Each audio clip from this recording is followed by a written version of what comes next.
Are box speakers better than in-wall speakers? This question comes from Chris in Cape Town, South Africa, a place I have always wanted to visit. And sometime I hope I get to. He says, Paul, I know you have a home cinema room in your private home. Indeed. I will treat myself to a separate room to watch movies in our new house as well. What I'm unsure about is, should I go for a good quality speaker setup that is designed as a visible speaker, or rather for a setup like the B&W CT series that can be built into the room? I'm looking forward to your expertise.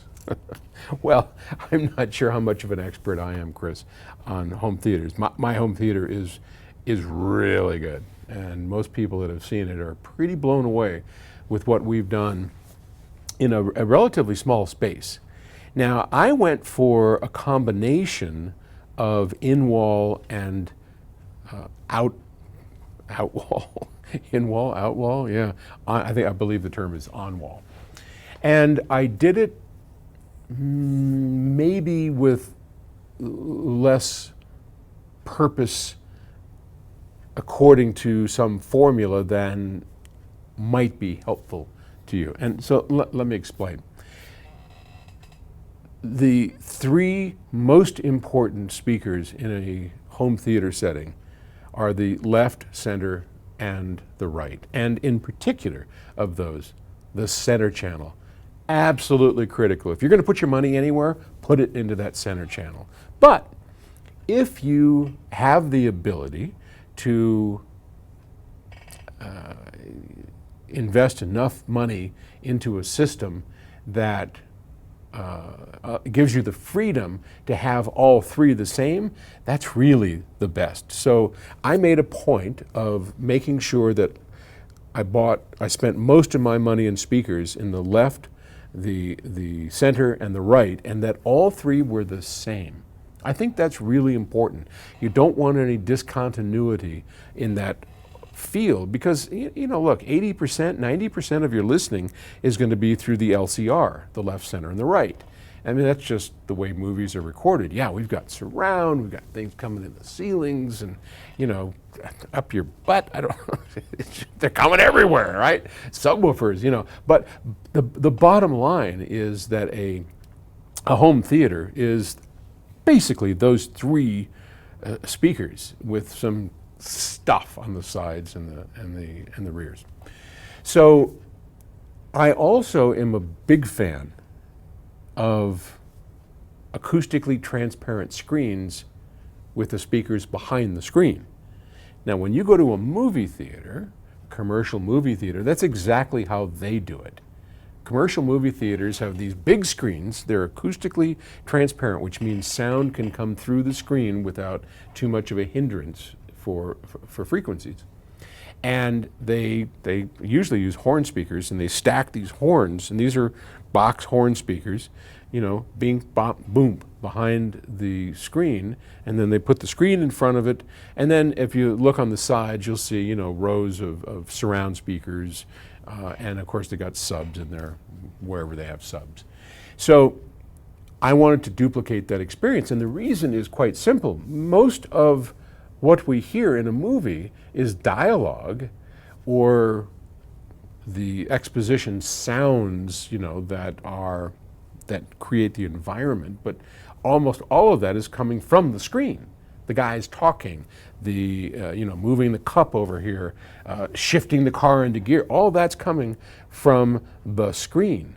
And so, yes, you can do what most people do, which is put a left to the left side, away from the screen, and the right to the right side of the away from the screen, and the center below the screen, pointing kind of up, and that kind of works, but it doesn't work as well as actually being right behind the screen.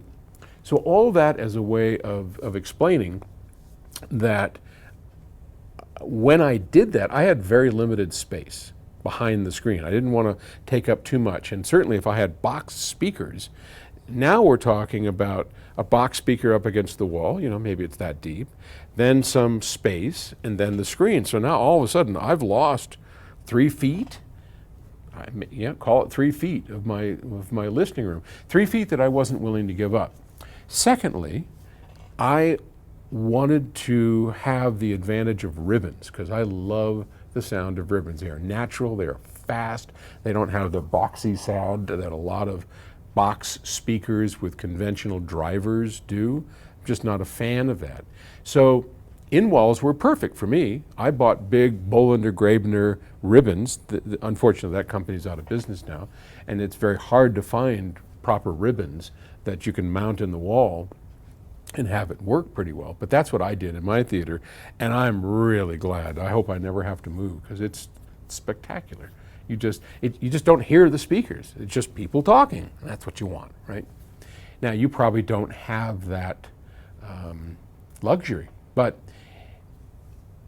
if you do, make sure that the left, center, and the right are always the best you can get. And there aren't many great in-wall speakers. In-wall speakers generally are compromised versions of boxed speakers that manufacturers throw together to satisfy a market. And it's unfortunate, but it's true. Now, that's not saying there aren't. So, you know, if you were doing what I was doing, you could probably search around and find something decent and high-end that could fit into a wall. But imagine if you're building a speaker as a manufacturer, you don't know what size wall it's going into, how big the cavity is. So tuning those drivers is a real problem because you don't know. I mean, I built special boxes that went in the wall and damped them, all that kind of stuff. So generally speaking, the most important speakers are left, center, and right, and there you're going to have to just make some hard choices because you want the best you can possibly get. In-wall speakers aren't generally very good, so they would be kind of down on my list unless you could find what I had or something like that. Then to the sides, the surround speakers. Now I have on-wall because my friend Bob Carver gifted me a pair, and they're pretty cool, but I could just as easily have gone with in-walls. But at the time I was trying to do the THX thing where each one is pointed at a specific angle. I'm not sure how important that is. I don't know if any films are even done in THX anymore. And my rears, just decent in-wall speakers because it really doesn't matter that much. Subwoofers never go in-wall. In-wall subs suck, and subs are very important in cinema. So go with Rel, go with JL. I mean, just spend some money on subs because you want those subs to work well, and they need to be in boxes. Sealed boxes if possible, ported, just depends on the manufacturer. Hope that helps. Good luck with your theater, and I'll talk to you tomorrow.